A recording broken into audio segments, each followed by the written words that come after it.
Taong 1993. Malamig ang simoy ng hangin. Habang nilalanghap ni Katrina ang samyo ng amoy ng probinsya, ay hindi niya maiwasang makaramdam ng galak. Sa wakas, nakauwi na siya sa kanyang lupang sinilangan. Maligaya niyang tinanaw ang lahat ng taong nakapalibot sa kanya. Lahat ay may natatanging kakayahan, espesyal at may lamang sa bawat isa. Masaya ka ba, mahal ko? Isang mainit na braso ang kaagad na pumalibot sa kanyang likuran para gawaran siya ng malambing na yakap. Si Don Paquito, ang kanyang asawa. Sobra. Masayang masaya ako. Maraming salamat sa pagpapahintulot mo na umuwi tayo. Gumuhit ang isang malapad na ngiti sa mukha ng babae. Labis niyang ikinasaya na makitang sinang-ayunan ng kanyang matandang esposo ang lahat ng kanyang gusto. Suportado siya nito. Kaya naman inihanda niya ang sarili sa nalalapit na pagtitipon. Sinamyo ni Don Paquito ang amoy rosas niyang buhok. Kahit anong gustuhin mo, ay gagawin ko. Muling sambit sa kanya ng lalaki. Tsaka siya inalalayang pumasok sa kanilang kwarto. Magbihis ka na. Halos handa na ang lahat. Ikaw na lang ang kulang. Tumango si Katrina at sumunod sa kanyang asawa. Tahimik niyang pinagmamasdan ang napakagandang damit na nakahanda na sa kanyang kama. Isang kulay itim na bestidang tadtad ng Swarovski's crystals. Paniguradong kakainggitan na naman siya ng lahat. Kagaya ng dati, noong kabataan pa lang niya. Pero hindi na pauwi ng Pinas si Katrina para magmalaki sa mga kababayan niya. Naroon siya para ibahagi sa kanyang mga kababayan ang minana niyang kakayahan mula sa kanyang mga naging biyanan sa Inglaterra. Susunod ako sa iyo, mahal. Ihahanda ko lang ang sarili ko. Ngitiin niyang wika. Inayos ni Don Paquito ang kanyang tahi at iniwanan ng halik sa pisngi ang asawa, tsaka nagpaalam na nabababa na. Nang mapag-isa, ay hindi mapigilan ni Katrina ang matakam sa nakahaing masasarap na putahe sa kanya. Totoong maraming inihanda dahil na taong piyesta nang umuwi sila. Ngunit ibang klaseng handaan ang kanina pa niya inaasam. Sariwang dugo. Para sa kagaya niyang isang bagong hawang danag.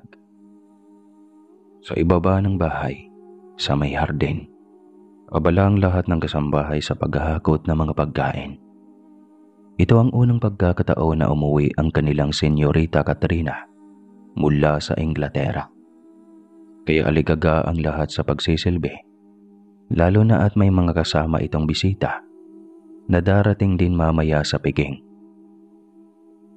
Ayaw nilang mapahiya ang kanilang mga amo, kaya kailangang magandang venue ang kanilang pagdadausa ng event. Isa sa mga naimbitahan sina Alona, ang matalik na kaibigan ni Katrina, at ang asawa nitong si Samson. Ang kanilang kapitana Alfonsa at ang anak nitong si Gary. May ilan pang kilalang personalidad na karamihan ay mga kasosyo ng pamilya ni Katrina sa negosyo. Maging si Pancho, na dating kasintahan ni Katrina, ay dumating din. Kaya marami ang nananabik sa pagiging unang pagkikita ng dating magsing-irog makalipas ang 4 na taon. Hindi ko akalaing isang bilyonaryong matanda pala ang napangasawa ni Katrina. Akala ko pa naman talagang baliw siya kay Pancho. Pabulong na wika ni Alona sa kanyang kumaring si Susan, na noon ay karga pa ang kanyang inaanak. Pareho pa silang 23 anyos, maagang nagsipag-asawa, at kasalukuyang magkakasama ang kanilang mga mister na nagtatrabaho sa asyenda ng pamilya ni Katrina. Oo nga eh. Alam mo naman dito sa nayo natin, marami ang kumakalat na balita. Sang-ayon ni Susan. Hindi lingid sa kanilang kaalaman na nagkaanak sina Katrina at Pancho. Ngunit dahil ayaw ni Doña Celestina sa lalaki, ay itinakwil niya ito at pilit na inabandona ang sariling apo. Inataka si Katrina papuntang Inglaterra at hinayaang mamuhay ng marangya, kabaliktaran sa buhay na inaalok sa kanya ni Pancho sa asyenda. Naging malungkot ang lalaki simula noon at hindi na nagmahal pa ng ibang babae. Ngunit hindi nabawasan sa pagkalalaki nito ang alagaan ang kanilang anak, kahit pa kinasusuklaman ito ng kanyang abuela. Wala namang lakas si Katrina na suwayin ang ina noon sa takot na hindi ito bigyan ng mana na siyang ayaw nitong mangyari. Hindi talaga ako makapaniwala na pinili ni Katrina ang yaman kaysa sa sarili niyang anak. Balita ko, babae pa naman ang anak niya. Malungkot na wika ng mga kaibigan niya. Sa pagkakaalam nila, lumuwas talaga ng Maynila si Pancho at doon nanirahan. Ngunit napilitang dumalo sa piging ang binata nang marinig mula sa isang kaanak na binabalak ni Katrina na kuhanin ang anak niya kay Pancho. Hindi ito mapapayagan ng lalaki. Maliit na bayan lamang ang Gabihan. Natataas lamang sa 500 ang populasyon kasama ang mga bata. Maayos at matiwasay ang kanilang pamumuhay. Walang isyu sa pagitan ng mayayaman at mahihirap. Ang tanging ikinasisiya lamang nila ay ang magtrabaho at kumita para sa pamilya. Hindi nakatiis si Samson at sumingit na sa usapan ni Alona at Susan. Mahal, bakit ba iyan pa talaga ang napili niyong pag-usapan? Hayaan niyo nang palagpasin sa mga mata niyo kung anumang nakikita ninyo. Baka may makarinig sa inyo. Tikman na lang natin ang alak nila. Nito. Nanlisi kaagad ang mga mata ni Alona nang makita ang pagtatakam ni Samson sa nakahilerang mamahaling alak. Kasalukuyang may waiter na palakad-lakad at inaalok ito sa mga bisita. Iyan, dyan ka din kasi magaling sa paglaklak. Aray, masakit. Mahal naman, nagiging brutal ka na. Wika nito, matapos niyang batukan. Umangal ka pa talaga. Gusto mo, una na ako sa iyong umuwi. Banta nito, na ikinataranta kaagad ng lalaki. Mahal, wag naman ganun.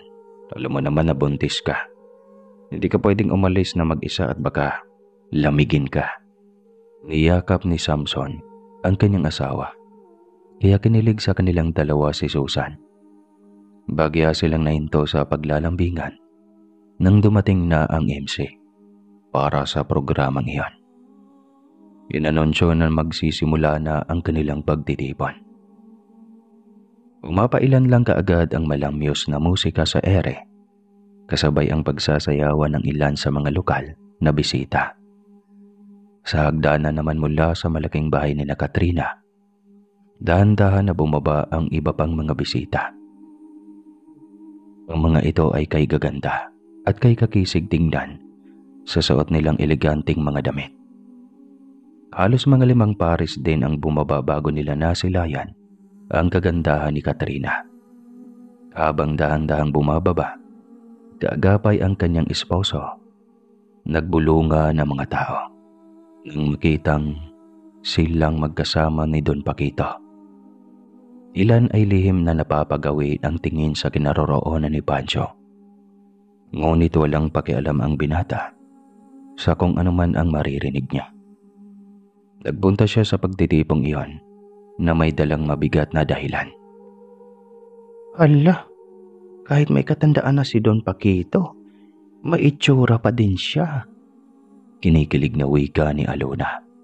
Kaya siniko siya ni Samson. Hoy, may asawa ka na. Saway nito, na ikinatawa lang niya. Ito naman, parang humahanga lang eh. Reklamo ng babae. Natigil sa pag-iingay ang lahat nang marinig ang pagtanggap ni Katrina ng mikropono. Parang siyang magsalita bilang opening remark sa kanilang selebrasyon. Magandang gabi, mga minamahal kong kapamilya, kababayan, mga kaibigan at mahahalagang bisita. Narito tayo ngayon sa pagtitipong ito para ipagdiwang ang natatanging piyesta sa ating lugar, kung saan inalala natin ang lahat ng sakripisyo at pagsisikap ng bawat magsasaka na siyang nagpapaunlad ng ating bayan. Narito ako sa inyong harapan para batiin kayo at ipaalam na may handog akong regalo para sa lahat. Nagniningning ang mga mata ng lahat nang marinig ang sinabi ni Katrina. Wow, mukhang lahat tayo mabibiyaan ng pasalubong, sabik na wika ni Susan. Nanatili tuloy silang tahimik para malaman kung ano ang mga bagay na ibibigay sa kanila. Kahit nananahimik si Alona, ay niisip niyang dadagsain siya ng mga mamahaling alahas, pabango, at damit katulad ng madalas ibigay sa kanya ng kaibigan sa tuwing nanggagaling ito sa ibang bansa. Mga regalong ito ang magiging susi para hindi na tayo maghanap pa ng makakain. Hindi na natin kailangang maghirap at magbilad sa araw para magtanim. Balang araw, ang ating mga salapi ay maiipon dahil hindi na natin kailangang bumili ng pangangailangan. Ang kahirapan na siyang naging salot sa buhay natin ay mawawala at mapapalitan ng karangyaan. Kaya tanggapin niyo ang isang bagay na ibibigay ko na magsisilbing puhunan sa inyong bagong buhay. Sinadyang bitini ni Katrina ang kanyang sinasabi. Sumikdo ang kanyang dibdib nang makita si Pancho sa kumpulan ng mga tao. Kagaya ng dati, ay matikas at makisig pa din ito. Naroon pa din ang ekspresyon ng lalaking tunay niyang minamahal, na hindi niya nagawang ipaglaban dahil sa kahigpitan ng kanyang ina. Hindi niya alam kung ano ang dahilan ng lalaki at dumalo ito sa piging niya. Ngunit isa lang ang sigurado, madadamay ito at mabibigyan ng regalo na alam niyang makakaabot sa presensya ng kanilang anak. Isang mapanlokong ngisi ang kanyang pinakawalan bago minuestrahan ang kanyang mga bisita na pumuesto na. Hindi na natin iisipin ang bawat sintimo o bawat hibla ng palay na dadaan sa ating mga palad dahil maiipon lamang ito at hindi na mababawasan pa. Kaya ngayon, tanggapin ninyo ang pinakakaasam kong regalo na dapat ay mapasa inyo. Ang maging hayok sa dugo ng tao, gaya ng pagdanak ng pulang likidong iyon sa gabing ito. Ang regalo na maging isang aswang. Nanlilisik bigla ang mga mata ni Katrina, kasabay ng pagpula ng kanyang mga mata. Unang nilundagan si Pancho at nabigla ang binata. Nang matagumpay siyang nakagat ni Katrina sa leeg, ngunit hindi naman para biktimahin siya, kundi para hawaan lang. Saglit siyang sinugatan at hinayaang umagos ang dugo sa kanyang sugat. Tsaka hinalikan sa labi ang binata. Buong akala ng lahat, naglalandian ang dalawa. Hindi nila alam na may ipinapasang itim na itlog si Katrina mula sa kanyang bibig papasok sa bibig ni Pancho. Nanlalaki ang mga mata ng binata. Hindi na paghandaan ang kanyang balak. Bakit? Nanginginig nitong tanong na hindi na niya inabalang sagutin. Hindi pa nakahuma ang ilan sa mga bisita, kaya may mga nakagat at matagumpay na nahawaan. Ang natitirang hindi na nila maapula ay kaagad nilang pinatahimik sa pamamagitan ng pagsipsip sa dugo ng mga ito hanggang sa masaid na ang pulang likido sa katawan at malagutan ng hininga. Sina Samson ay mabaliw-baliw na nagtatatakbo ngunit nahagi pa din ang kanyang asawa. Matagumpay itong nahawaan ng isa sa mga lalaking bisita. Kaya gayon na lang ang panggigigil niya at hinugot ang palaging nakasuksok na punyal sa tagiliran.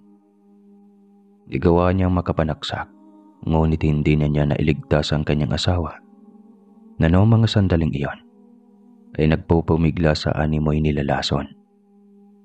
Nag-iiba ang kulay ng balat nito, kaya natatarantang hinila niya palayo sa lugar na iyon ang esposa.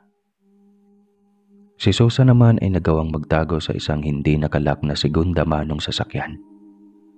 Ngunit dahil kinulang sa parsa, tinago lang niya ang bata sa front seat at nagpahila sa mga nilalang na ginuston siyang lapain. "Wag!" Matinis niyang sigaw. Ngunit kahit sa kauli-huli ang pagkakataon, ay nagawa pang isara ang kotse para wag makapasok ang mga nilalang para saktan din ang kanyang anak. Tinis niyang sakit ng pagtulungan siya ng mga danag na sipsipin ang dugo hanggang sa makaramdam siya ng pagkahilo at malagutan din ang hininga. Maririnig ang sigawan sa buong bulwagan. May nagtatakbuhan at ang iba naman ay pinagtutulungan. Lahat ay natikman ng matutulis na pangil ng banyagang bisita ni Katrina. Ilan sa mga bisita ay hindi na malaman kung saan pupunta. May mga nakatakas naman, ngunit mas marami ang na-corner. Si Aling Buting, na siyang mayordoma ng pamilya ni Katrina, ay nakagat din ng mga danag na labis ikinatuwa ng babae. Maging ang kanyang esposo na akala ng lahat ay matanda na at mahina, ay may kakaibang lakas palang tinatago. At nagagawa pang bumiktima ng 5 at nakahawa ng 3. Sina Katrina at Pancho sa kabilang dako ay nagtatagisa ng lakas. Nagagawa pang lumaban ng binata sa kabila ng lahat. "Katrina, ano bang nangyari sa'yo? Bakit ka naging isang halimaw?" "Halimaw? Iyan na bang tingin mo sa akin ngayon?" Ginamit ni Pancho ang lahat ng kanyang lakas para maibalibag si Katrina. Alam niyang kahit saktan niya ito ay hindi mababalian ng buto ang babae. Kailangan niyang makatakas. Inalabas niya ang rosaryo na palaging dala sa bulsa at hindi na nagdadalawang isip na isuot ito sa leeg ni Katrina. Gayon na lang ang pag-atungal nito, kaya napalingon sa kanya si Don Paquito. Nanlilisik ang mga mata ng matanda sa kanya, ngunit hindi siya sinugot. Sa halip ay tinulungan nito sa Katrina na matanggal ang rosaryo sa kanyang leeg. Sinamantala ni Pancho ang pagkakataon at kaagad na tumakas. Dali-dali siyang tumakbo papunta sa kanyang nakapark na second-hand na kotse. Tsaka sumakay at inilak ang mga pinto. Walang pakialam na binuhay niya ang makina at pinaharurot palabas ng lugar na iyon. Sinagasaan ng ilan sa mga danag na nagkalat. Ang masaya sanang gabing iyon ay nagtapos sa isang kahindik-hindik na pangyayari. Marami ang nasindak. Nagalit sa naging aksyon ni Katrina. Labis ikinagulat ang kanyang pagiging iba. Walang sino man ang magagalang isang impyerno ang dapat sana ay piyestang pagsasaluhan ng mga lokal na mamamayan ang masasarap na putahing nakahanda sa kanila. Hindi nila iniisip na sila pala mismo ang putahing naghihintay na malantaka ng mga nilalang na hayok sa sariwang dugo. Sa bawat pagtapak ni Pancho sa silinyador, alam niyang nanggigigil siya sa labis na galit. Hindi niya alam kung anong kagagahan na naman ang ginagawa ni Katrina. Ngunit sigurado siyang hindi maganda ang magiging resulta nito. Sapo niya ang nagdurugong leeg na halos paliparinan niya ang kotse para kaagad na makalayo sa bayan na iyon. Ilang sandali lang, huminto siya sa tabi ng daan nang mapagtantong hindi na siya mahahabol ng mga kakaibang nilalang na iyon. Bakit naggaganon si Katrina? Kay laki na ng pinagbago niya. Anong klaseng nilalang ba ang naging siya? Dahil sa pagkataranta kanina, na hindi na niya napansin ang isang munting sanggol sa front seat na maayos na nakahiga doon at nakaipit pa sa seatbelt. Umiiyak na ito kaya nabagan siya. Sinong walang pusong ina ba ang nag-iwan nito sa loob ng kanyang kotse? At paano nito nabuksan? Ngunit wala naman siyang ibang pinuntahan na lugar maliban sa bahay ni na Katrina. Posible bang nanggaling doon ang bata? Iniligtas ng sariling ina para wag masali sa dilobyong kinasangkutan nila. Napaiyak si Pancho. Babayang bata at mukhang kailan lang nawalay sa kanyang ina. Marahil, hindi naging maganda ang lagay nito kanina. Kaya napilitang itago ang anak niya sa loob ng kotse. Sinong aswang ba naman ang magtatangkang pumasok sa loob? Hindi alam kung may tao ba doon o wala. Tsaka kung sakali man, kawawa ang nasabing bata. Ano bang magiging laban nito sa mga taong may kakaibang taglay na katauhan? Lalo na sa isang iglap lang, ay kaya pang ang biktimahin ang mga malalaking tao kagaya niya. Huwag kang mag-alala. Ilalayo kita sa lugar na iyon. Kung namatay man ang ina mo sa kaguluhang iyon, hindi kita pababayaan. Ako ang tatayong magulang mo. Mahina niyang wika at niyakap ang kawawang sanggol. Ilang sandali lang, inayos na niya ito sa kinalalagyan. Malayo pa ang syudad. Kailangan niyang bilisan ang pagpapatakbo nang makauwi kaagad. Higit sa lahat, kailangan niyang maipagamot ang kanyang kagat na habang tumatagal ay kumikirot at namamaga. Samantala, halos mabalisa si Alona sa nangyari sa piyesta. Hindi niya akalaing magiging malaimpyerno ang pagkikita nilang iyon ni Katrina. Hayop na babae siya. Akala ko pa naman matinong tao pa din si Katrina makalipas ang panahon. Pero mukhang hindi. Parang iba ang ginagawa niya ngayon. Nanginginig na sinubukan niyang gamutin ang iilang sugat na natamo niya mula sa pagtakas. Sobra siyang naawa sa sinabi ni Susan. Mukhang hindi nakaligtas ang babae, pati na ang kawawa nitong anak. Ano nang gagawin ko ngayon? Ano na? Tangis niya habang nakatingin sa maliwanag at bilog na buwan. Siya namang pagdating ni Samson, kasama si Mang Usting, ang kilalang albularyo sa baryo. Kailangan mo siyang igapo, Samson. Maagap na wika ng matanda. May hawak itong buntot pagi at isang kakaibang uri ng langis. Teka, Mang Usting, ano pong gagawin ninyo sa akin? Naaawang pinagmasdan siya ng matanda. Kailangan kitang gamutin, iha. Susubukan kong tanggalin ang itim na bertod na nasa iyong katawan. Marahas na humiga si Alona. Nagmamakaawa na tumingin kay Samson. Hilam sa luha ang mga mata ng lalaki. Pero wala naman itong magawa, kundi ang magtiwala sa matanda. Kailangan nila ng tulong kaya nariyan si Mang Usting para maghanap ng lunas na makakapagbagaling sa kanya mula sa pagkahawa. Hinayaan na lamang niya si Samson na igapo siya. Sa kanyang harapan, tumayo si Mang Usting at binuklat ang libreto na palagi nitong hawak kapag may nakakasalamuhang elemento. Nakakalungkot lang isipin na ang bagay na iyon ay nakatakdang gamitin ito sa kanya. Nang magsimula ng magsalita ng wikang Latin ang matanda at pinagsisikapang pausukan siya ng insenso, nagpumigla si Alona. May kung anong klaseng bagay ang nais na kumawala sa pagkatao niya. Isang uri ng bangis na lasong sinisira ang inhibisyon niya. Kalaunan, nagulat na lamang sina Samson at Mang Usting nang magawa niyang sirain ang gapos. Madali siyang nakawala at umangil na humarap sa kanila. Alona, mahal ko. Malungkot pero natatakot na wika ni Samson. Nang makitang mabalasik na ang kanyang anyo, Nang tumalon nga siya sa pasimano ng bintana, ay wala naman itong nagawa.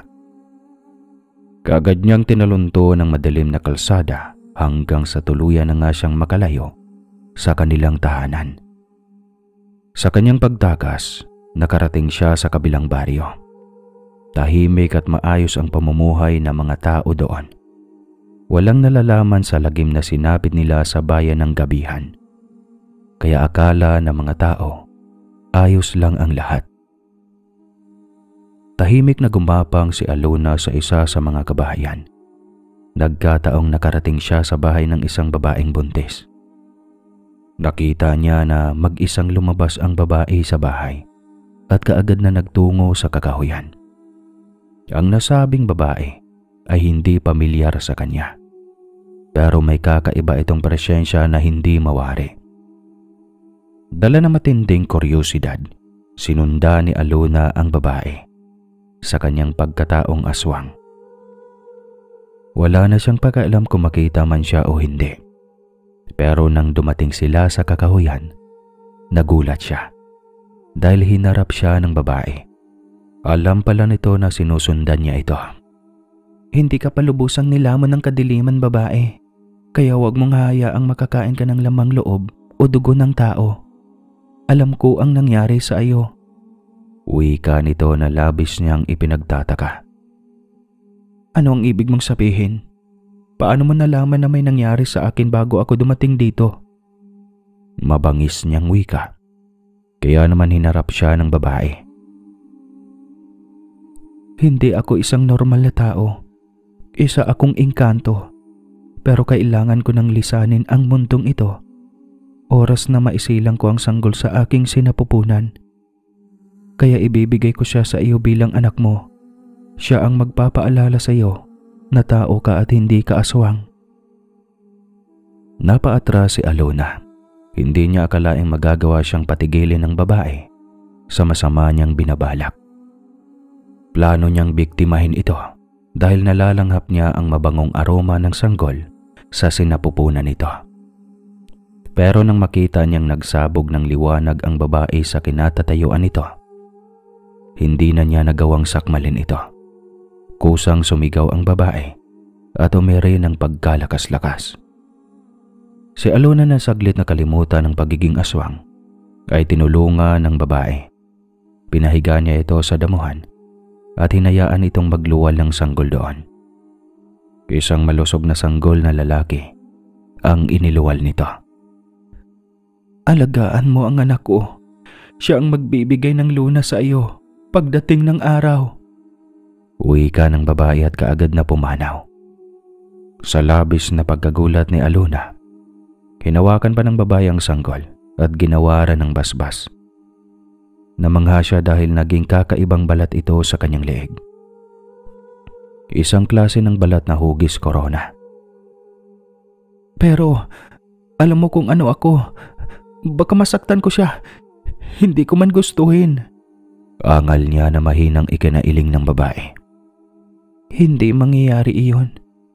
Sa ibabaw ng tokador ko, may buti doon na may kulay aso na likido. Ipatak mo iyon sa bibig mo para mapigilan ang pagkaaswang mo. Epekto iyon sa loob ng 1 taon. Kailangan mo itong gawin hanggang sa lumaki ang anak ko at magawa na niyang hanapin ang landas papunta sa aming kaharian. Kailangan kanyang isama. May natatanging halaman doon na siya lang ang kailangang kumuha at ito ang magiging gamot para mawala ang pagkaaswang sa iyong buong katauhan. Pagkatapos noon, namatay na ang katawang lupa ng engkanto. Umiyak ang sanggol na para bang naramdaman ang pagkawala ng kanyang ina. Pero hindi naging pabaya si Alona. Kahit sa kakaibang itsura niya, nagagawa niya pa rin kumalma. Kaya naman habang hinihili niya ang sanggol, dahan-dahan naman na nagbabago ang kanyang mukha. Nanumbalik sa dati, parang walang nangyari. Biglang napaiyak si Alona. Niyakap niya ang sanggol. Naaalala na minsan na niyang pinangarap na maging isang ina. Ano kaya kung ako na lang ang nanay mo? Mag-aagawa kaya kitang alagaan ng maayos. Ipagdarasal ko na magiging okay na ako. Na hindi na umepekto sa akin ng malala ang kagat na ginawa ng mga kalahi ni Katrina. Aniya, at nanginig ang boses ng magsalita. Kailangan niya ng lakas para sa kanyang magiging anak. Kahit ba hindi niya ito kadugo, ituturing niya ito na nagmula sa sarili niyang laman. Pero hindi na muna siyang magpapakita kay Samson. Kailangan niyang magawa ng kontrolin ang kanyang sarili bago siya bumalik sa kanilang bayan at kumprontahin ang dati na matalik na kaibigan. Tumayo siya at dinala ang sanggol sa bahay ng engkantada. Isa lang itong maliit na kubo, gawa sa kawayan ng dingding at yero naman ang bubong. Pero nang makapasok siya sa loob, ganoon na lang ang kanyang pagkamangha nang makitang nagbago ang itsura ng kubo sa loob. Naging isa itong marangya at mamahaling tahanan. Manghang-mangha si Alona sa kanyang mga nakita. Hindi niya akalaing may mapupuntahan siyang bahay kagaya nito. Inilapag niya ang sanggol sa isang kuna at hinarap ang kanyang sarili sa salamin. Kailangan niyang pigilang maging aswang. Hindi siya papayag na basta na lang siyang lamunin ng pagkataong hindi naman sa kanya. Kaya gagawin niya ang lahat para maglaho ang kahit na anong kasamaan na nananalaytay sa kanyang dugo. Hindi niya maiwasang malungkot. Kailangan niyang mawalay sa kanyang tunay na pamilya.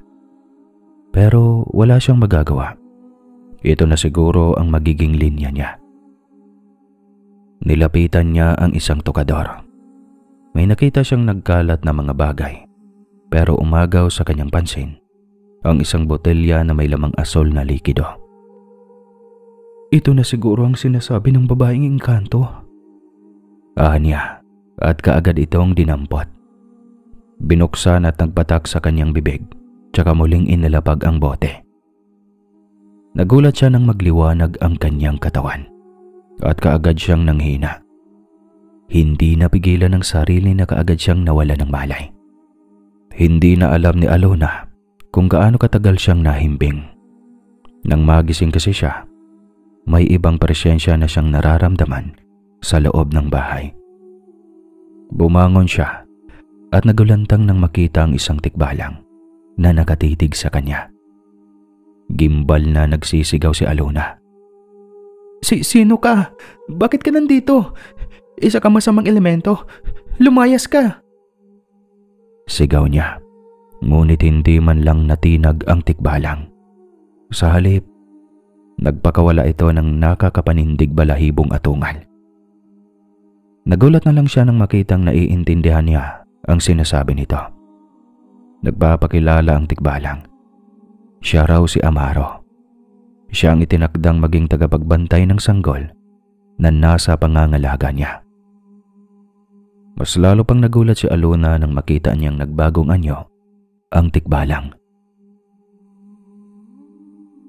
Sa tulong raw ng mga engkanto ay binigyan siya ng isang klase ng mutya na pwedeng baguhin ang kanyang anyo at pagkatao nang walang sino man ang nakakaalam. Mananatili ako rito hanggang sa dumating ang tamang oras na lumaki na ang sanggol, Alona. Kailangan ko siyang protektahan sa lahat ng pagkakataon. Wika sa kanya ni Amaro na ngayon ay nasa anyong maliit at medyo may kataba ang lalaki. Si Alona naman natuwa kahit papano. Alam niyang may paraan para maiwaksi ang kakaibang dugo ng aswang na nananalaytay sa kanyang mga ugat. Kailangan lang niyang maghintay. At kung ang pagbabantay sa kaligtasan ng batang nasa kanyang bisig ngayon ang paraan, ay gagawin niya. Kung ganoon, ikinagagala kitang maging katuwang sa pag-aalaga kay Lucas, Amaro. Nakangiti niyang turan. Nagliwanag ang mukha ni Amaro. Lucas. Kay gandang pangalan. Inihili ni Alona ang sanggol at nakatulog naman kaagad ito. Hindi katulad ni si Lucas ng normal na mga bata. Kay bilis nitong lumaki at magkaisip. Habang tumatagal, nagkakaroon ito ng kakaibang kakayahan sa paglipas ng panahon. Ang kulay asul nitong mga mata ay pwedeng magbabago-bago na para bang isang klase ng salamin na kayang ma-reflect ang kahit na ano.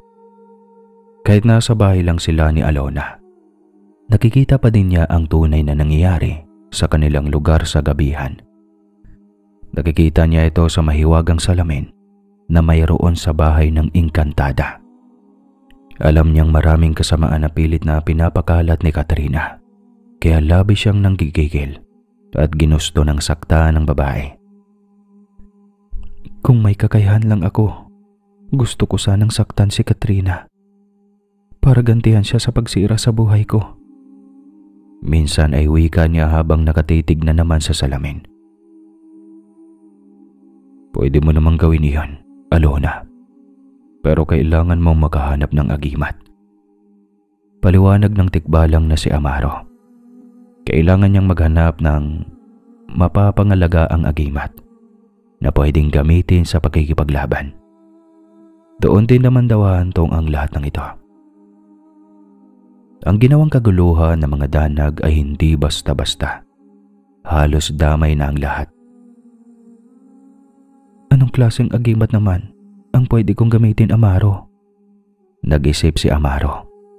Ayaw naman niyang kalabanin mismo si Alona para lang ibigay ang kanyang katapatan sa babae. Kapag natalo siya nito ay si Alona ang kanyang sasambahin bilang amo. At hindi pwedeng mangyari iyon dahil mayroon siyang misyon na kailangang gampanan. At nang maalala niya ang isang natatanging mutya na pwedeng kunin sa tubig, binanggit niya ito sa babae.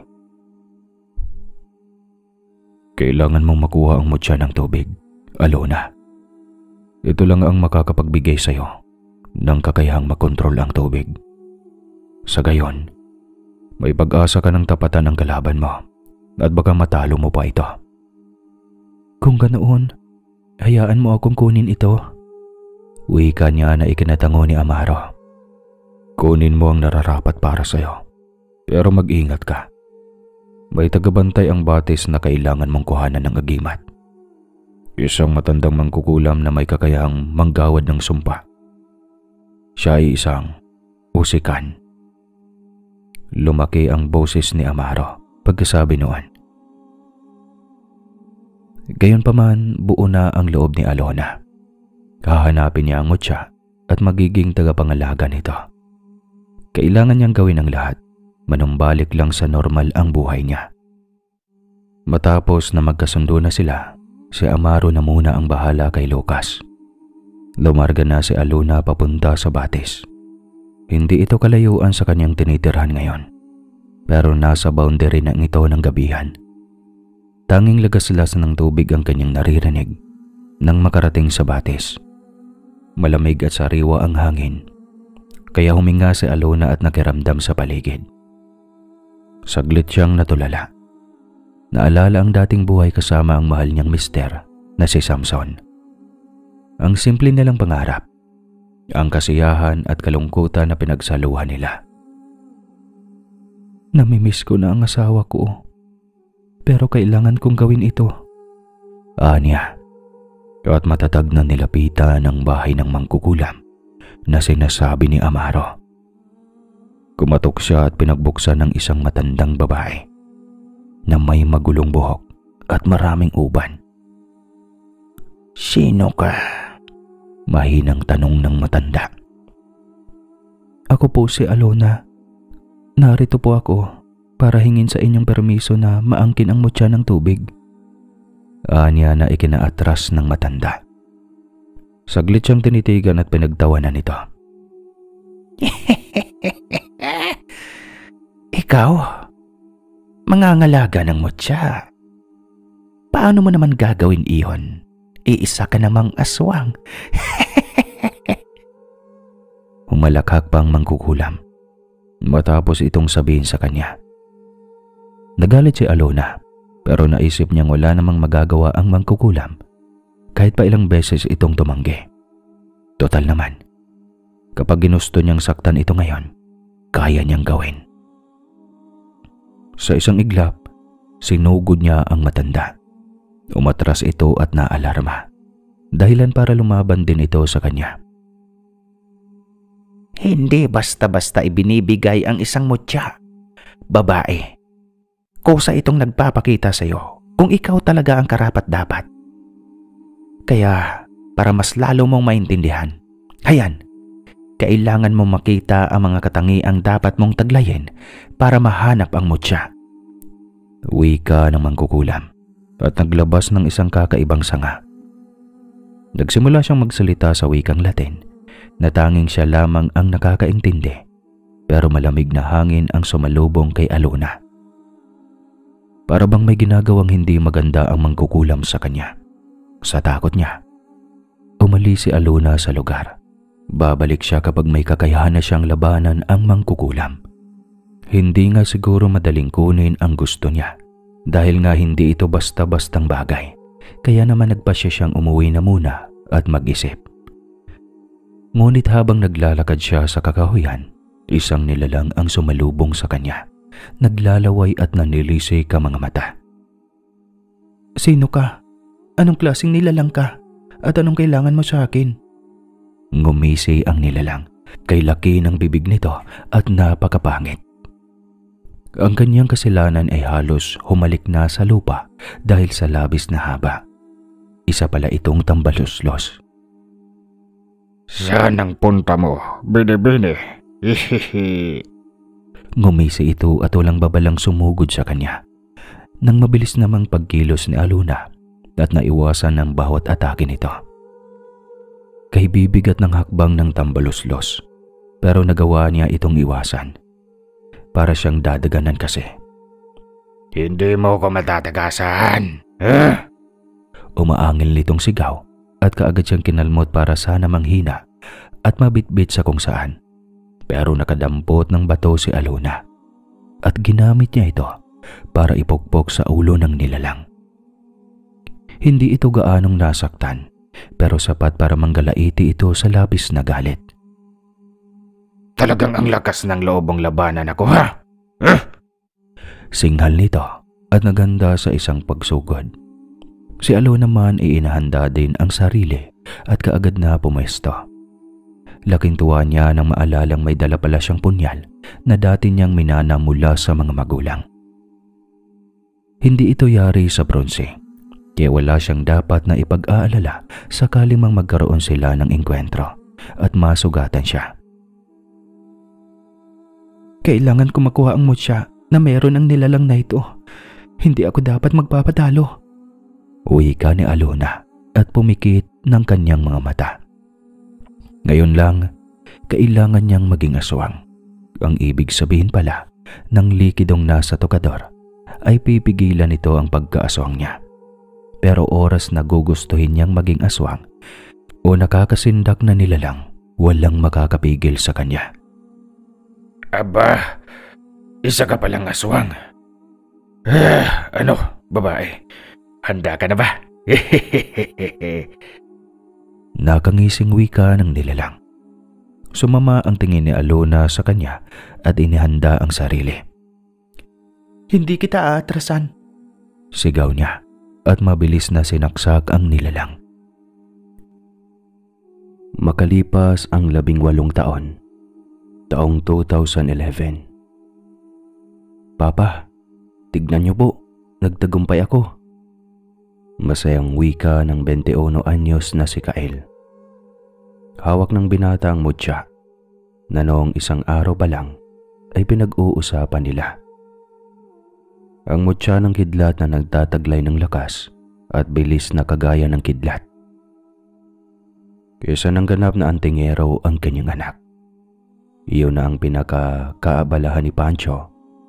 Simula nang bumalik siya sa kanyang tahanan ng gabing iyon na sugatan at may kargang sanggol na babae.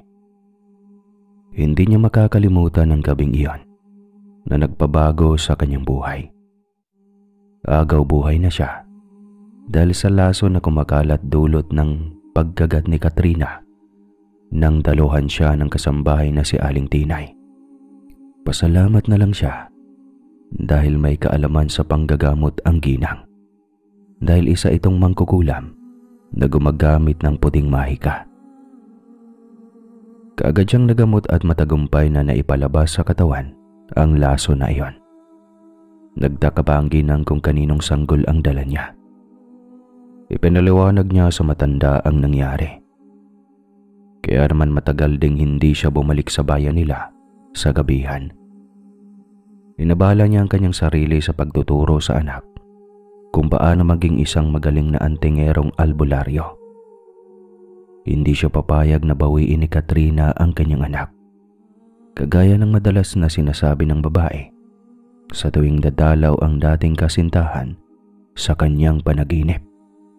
Hindi siya papayag na gawing aswang ni Katrina si Kael.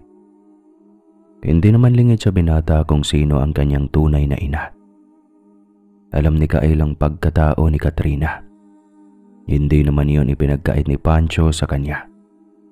Ang masaklap nga lang, hindi matanggal ni Kael sa kanyang sistema ang galit sa mga aswang.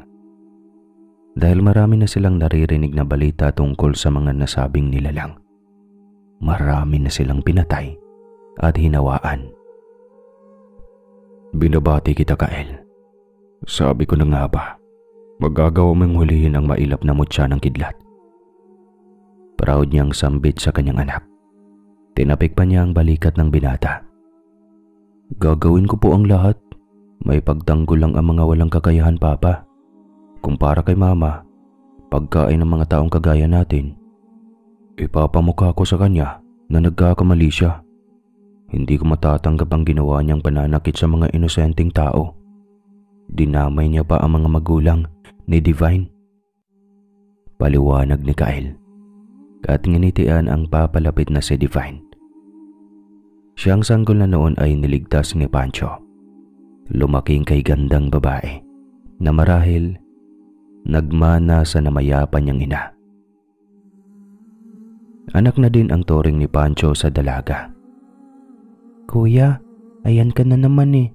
Binabanggit mo na naman ng nakaraan. Ang mabuti pa, sabayan niyo na po kami ni Nanay Tinay sa panananghalian. Nakahain na po siya. Tsaka Papa, nasa mesa na din po ang favorite dish niyo. Tuwang sambit ni Divine. Ang ugaling ito ng ampon ang isa sa nagpapagaan sa pagkaramdam ni Pancho. Nawawala ang guilt niya. Kahit kasi naulila si Divine sa mga magulang, nananatiling positibo ang dalaga. Pero gayon pa man, hindi nakaligtas sa training niya si Divine. Marunong din makipaglaban ng dalaga, kagaya ng kuya niya. Higit sa lahat, tinuruan siya ni Aling Tinay na gumamot ng puting mahika.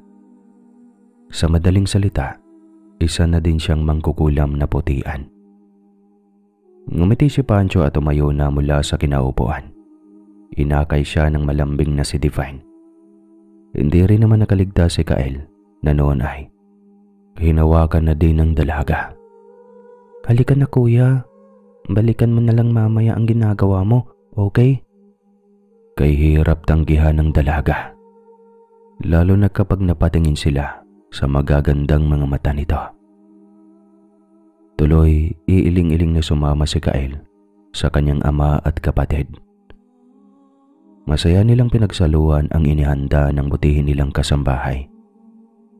Alam naman niya na mamaya din, makakabalik na siya sa pag-iensayo para mas makilala pa ang kakayahan ng kanyang mutya. Samantalang sa masukal na kagubatan, sa katabing bayan ng gabihan, pawisan na si Lucas pero hindi pa rin siya tumitigil sa pag-asinta ng mga target sa sinadyang ilagay ng kanyang ina para asintahin. Mahigpit ang hawak niya sa palaso at pana. Iyon ang magiging armas niya. Hindi sila tumitigil ni Alona sa pag-iensayo. Kailangan nilang magpalakas. Ilang taon na din mula nang maging tagapangalaga ng mutya ng tubig si Alona.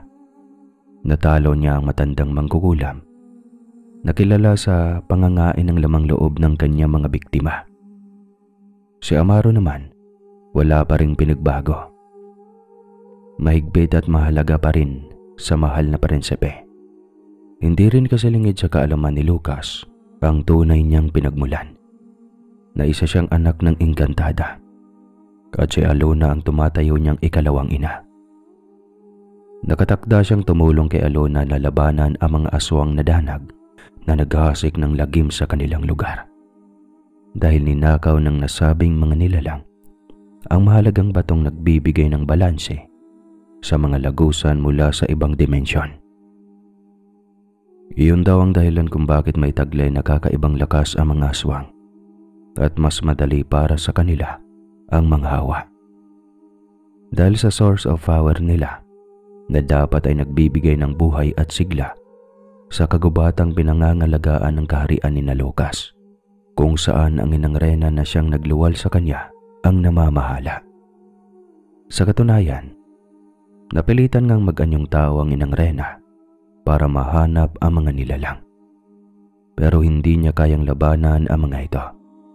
Kaya pinili niyang makipagsiping sa isang tao para magkaanak ng malakas na lahi na pinaghalong tao at Engkantada. Siya ang lalaban sa mga aswang at babawi sa bato, kasabay ng paggaling ng lahat ng mga taong hinawaan ng mga aswang. Magaling, mahal na prinsipe.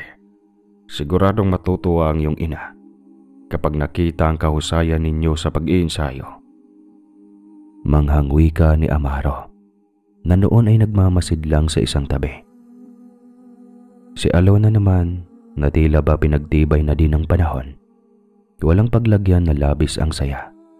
Napalaki niya ng maayos ang anak ng diwata at ngayon ginagalang siya na kagaya ng isang ina. Tama na muna iyan, magpahinga ka na muna anak. Mamaya ulit tayo mag-iinsayo.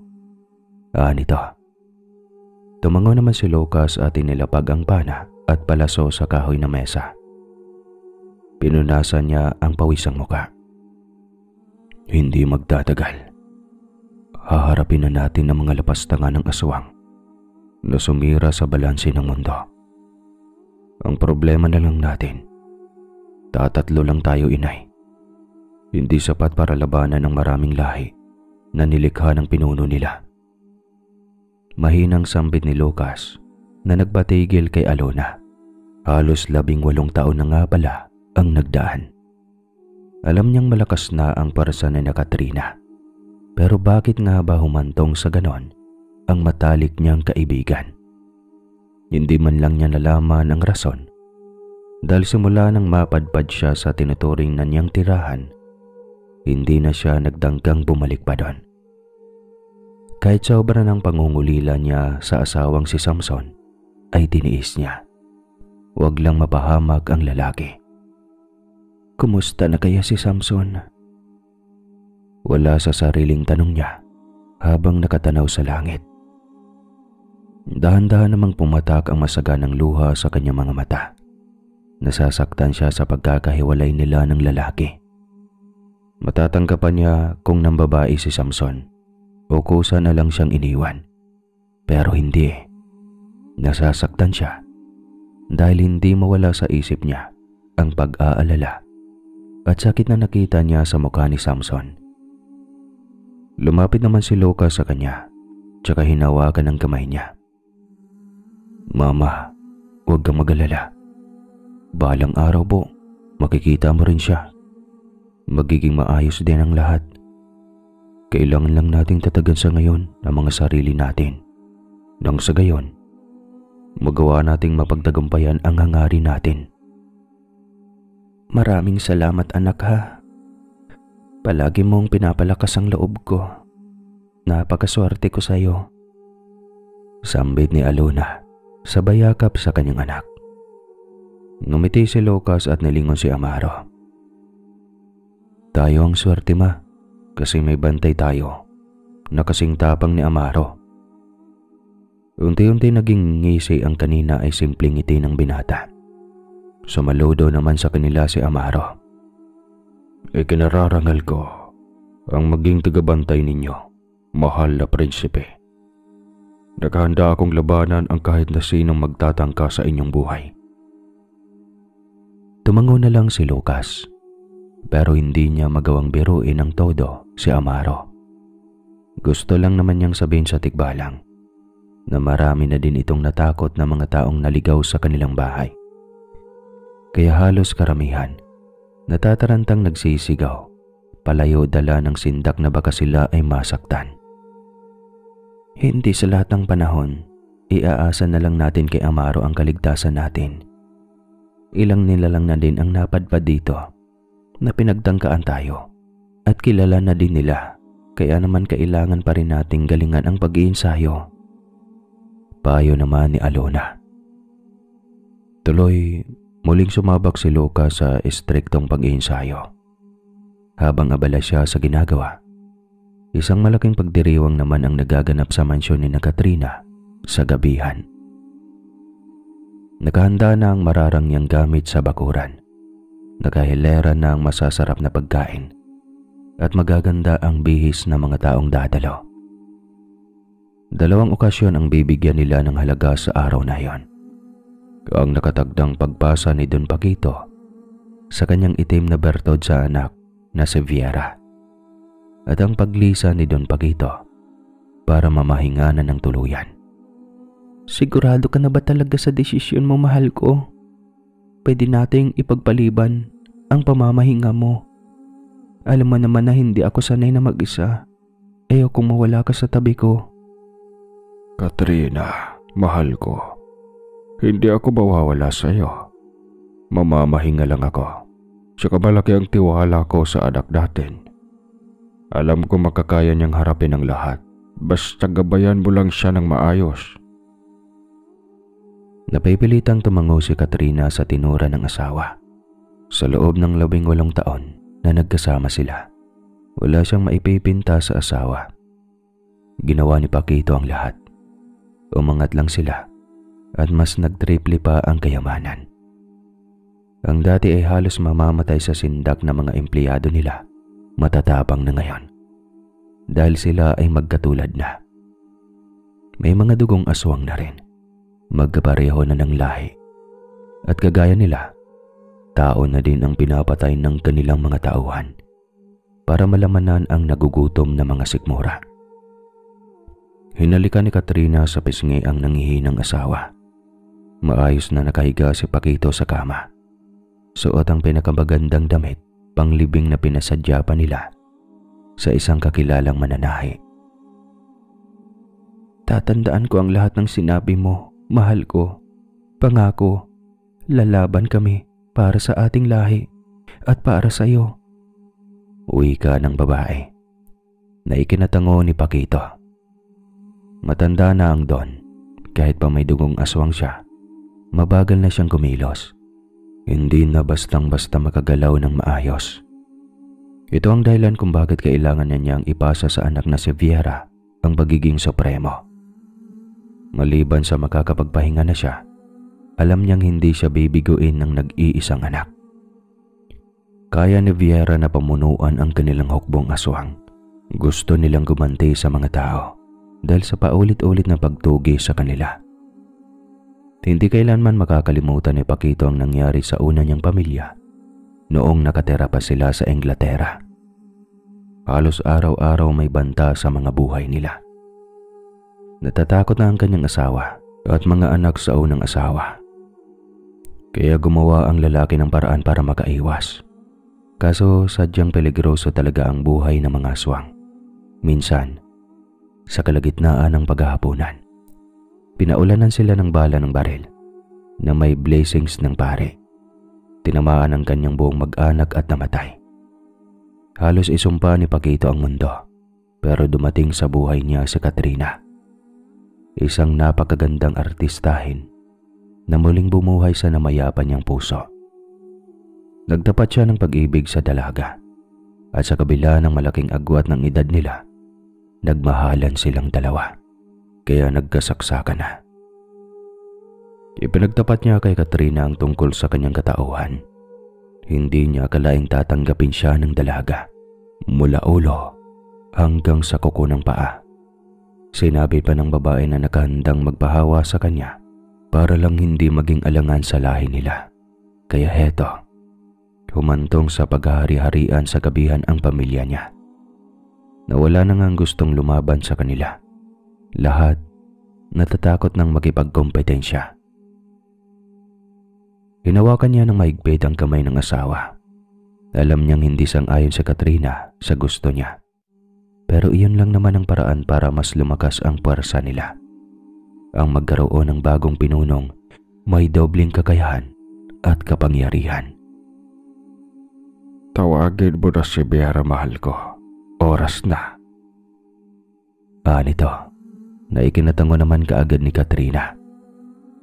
Tinalakuran siya ng babae tsaka binuksan ang pinto ng kanilang kwarto.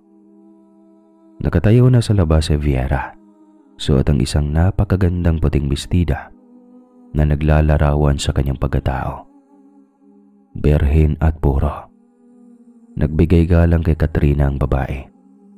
Yumakap at naglakad papalapit kay Don Paquito. Papa? Oras na, anak. Matatag na sambit ni Paquito. Nananatili naman si Katrina sa loob ng kwarto. Pero sinara ng mga kasambahay ang pinto. Silang tatlo na lang ang naiiwan sa lugar na yon. Huminga ng malalim si Don Paquito. Maya-maya pa, may niluwa siyang kulay itim na bato. Kumikinang at medyo madulas-dulas. Nanginginig na inabot niya iyon kay Vera, na dalawang kamay namang tinanggap ng dalaga. Isinubo niya ang bato at dito na nagsimulang mahirapan sa paghinga ang dalaga. Ang mga mata niyang nakatirik. Paano may gusto nang lumabas mula sa kinalalagyan. Bumagsak si Vera na hirap sa paghinga, kasabay naman ng pagpanaw ni Don Paquito. Pumata kaagad sa mga mata ni Katrina ang mga luha. Nangyari na nga ang kinakatatakutan niya. Ang mawala ang pinakamamahal na si Paquito. Ang lalaking binago ang takbo ng buhay niya. Pero may pumalit naman, si Vera. Ang anak niyang may lahing pinunong aswang. Malakas kaysa sa karaniwan, tuso at matapang.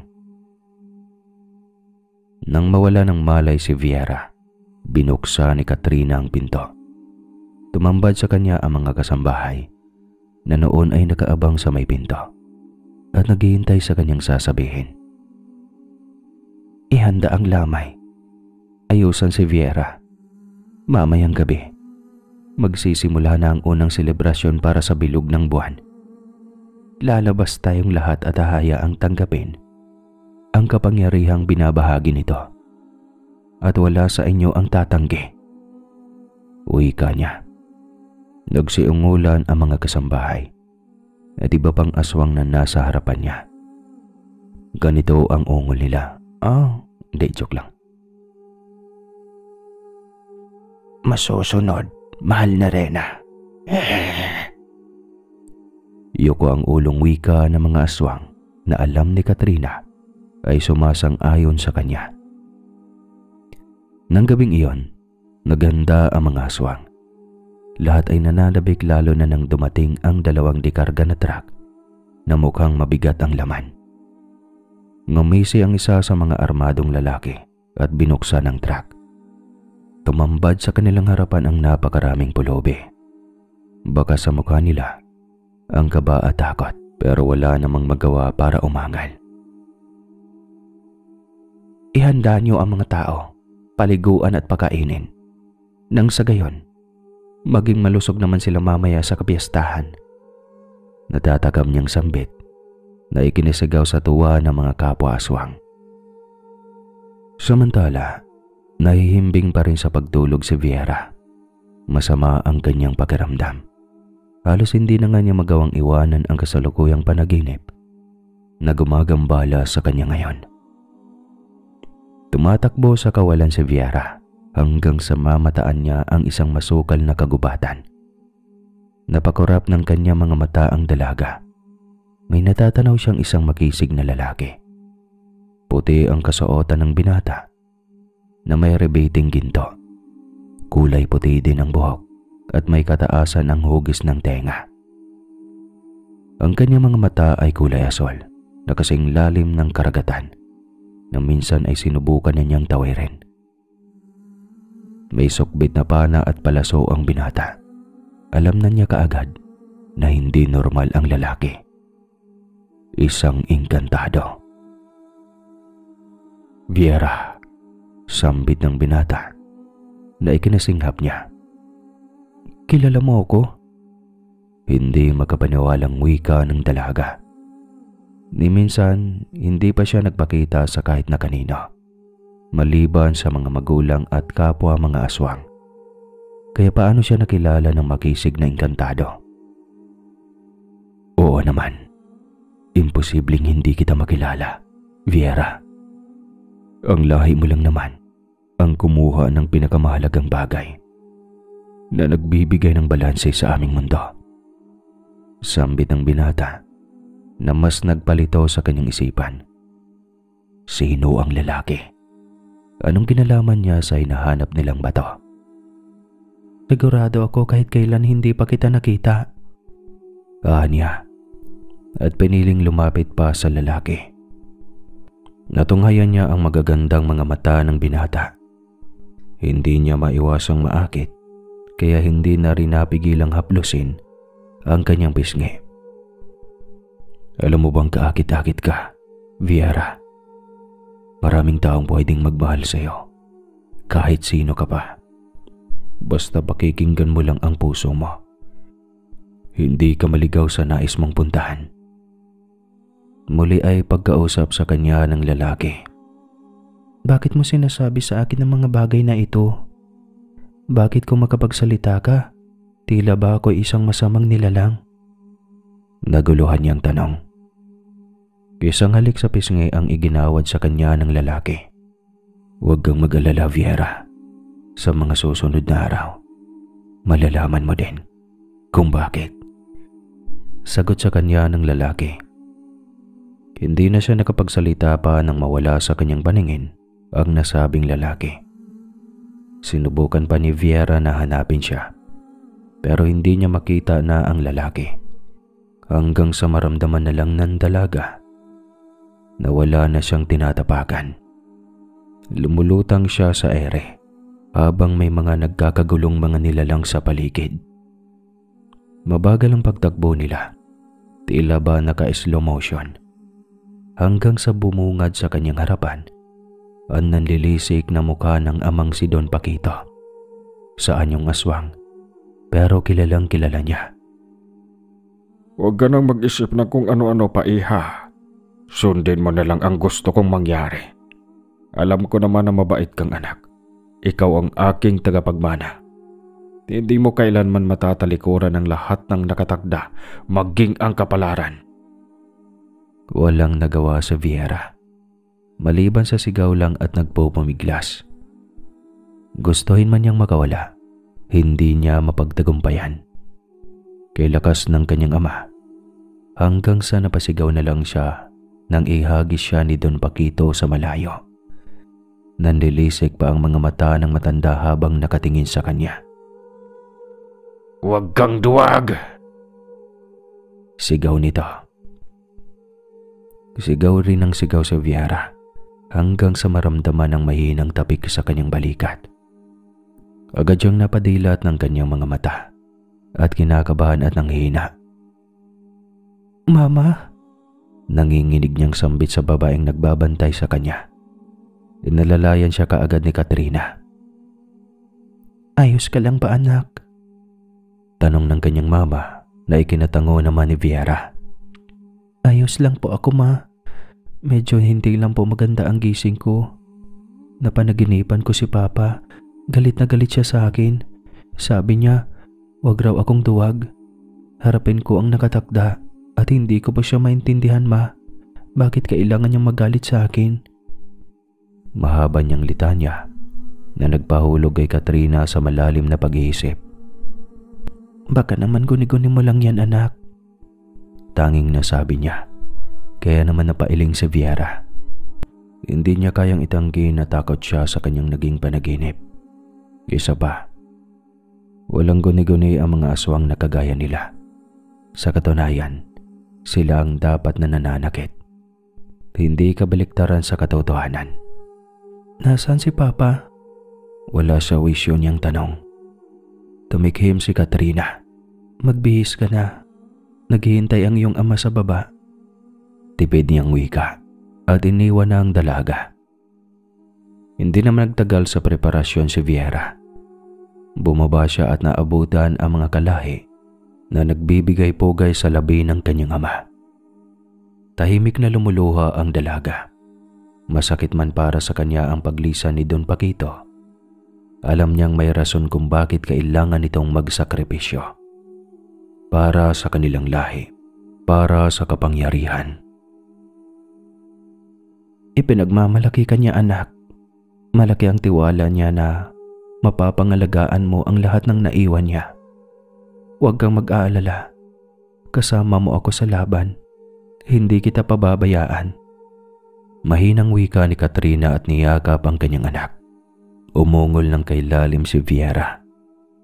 Tumingala sa langit at nakita ang maliwanag at bilog na buwan. Naakit siya sa ganda niyon at nakaramdam ng matinding init ng kanyang katawan. Sumabay sa pagtingala niya ang mga kapwa-aswang at lahat sila ay nag-alulungan na animoy aso, kasama na si Katrina.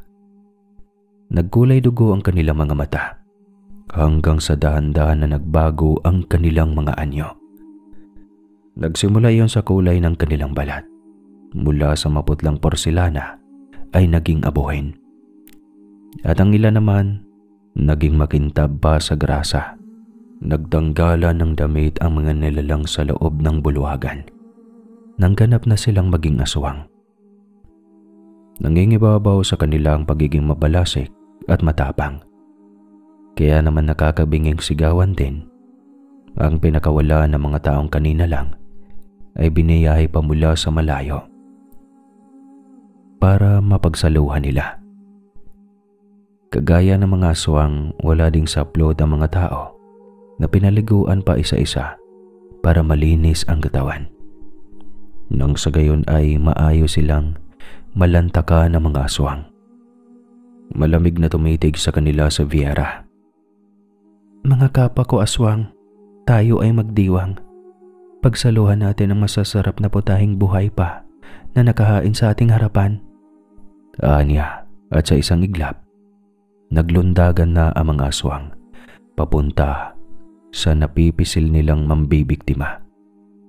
Muli, nilamon ng matinding bigati ang gabing iyon. Lahat ng aswang busog at masaya. Lalo na may natatanaw silang pag-asa dahil sa kanilang bagong pinuno na siyang magdadala sa kanila sa rorok ng kapangyarihan. Samantala, ikalawang linggo ng pagsasanay ni Nakael at Divina. Habang pinagmamasdan sila ni Pancho, napagalaman ng lalaki na handa na ang kanyang mga anak. Sa tingin ko, kaya nyo nang makipaglaban. Ikaw, Kael, kaya mo nang gamitin ng maayos ang iyong hawak na mutya. Nakakatakbo ka ng mabilis, may taglay kang lakas, at kaya mo ding iwasan ang mga bala ng baril. Ikaw naman, Divine, anak. Nagagawa mo ng manggamot ng sugat, at kahit na anong karamdaman gamit ang orasyon. Maayos ang pagkakaturo sa iyo ni Aling Tinay. Malaki ang maitutulong mo sa misyon natin. Mahaba niyang wika na ikinatango ng dalawa. Huwag po kayong mag-alala, Papa. Gagawin namin ang lahat. Makuha lang natin ang hustisyang kay tagal na nating inaasam-asam. Matagal ko na din pong pinangarap ang bagay na ito eh. Ang makitang nadudurog sa mga palad ko ang aswang na pumatay sa tunay kong mga magulang. Magaan nga naman ang boses ni Divine nang sabihin niya yon. Pero iba ang dating kay Pancho. Naalala niya ang kaibigang sina Alona at Susan. Ang alam niya, buhay pa si Alona. Pero matagal nang nawawala ang nasabing babae. Simula nang ibalita sa kanya ni Samson na hinawaan siya. Samantalang ang nanay naman ni Divine, kaya siya palang babaeng hindi sinerteng mabuhay, ang siyang nagtago sa sanggol na si Divine sa kotse ni Pancho. Biglang bumigat ang dibdib niya at inalala ang mga nangyari noong araw. Wala siyang masamang hangarin sa pagdalo sa pagtitipon ni Katrina noon. Gusto niya lang na makita ang dalaga. Iyon ang unang pagkakataon na magkikita sila simula noong itakwil ni Doña Celestina si Katrina. At talagang hindi pa nila binigyan ng halaga ang sanggol na ipinanganak ng babae. Mabuti na lang talaga nariyan si Pancho at talagang ginawa niya ang lahat. Maalagaan lang ang sariling anak.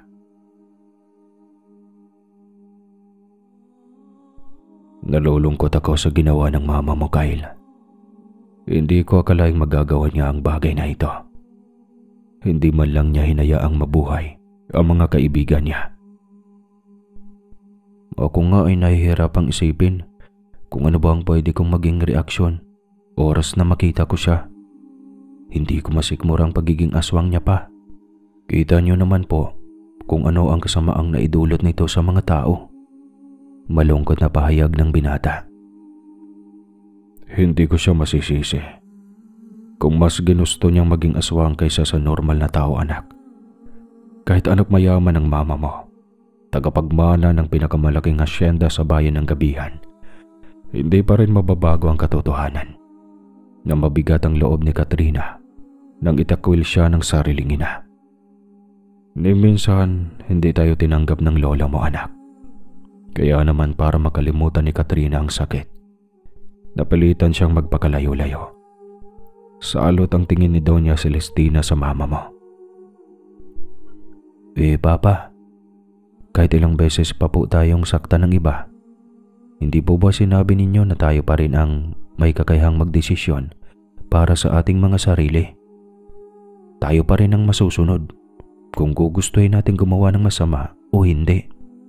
Napangiti si Pancho sa tinora ni Kyle. Kahit naging mahirap sa kanya ang palaki noon ang sariling anak, wala siyang pinagsisihan. Mabuting tao si Kyle at marunong maawa sa kapwa. Basta kahit anong mangyari, kuya kita at magkapatid tayo. Magkaiba man ang mga magulang natin.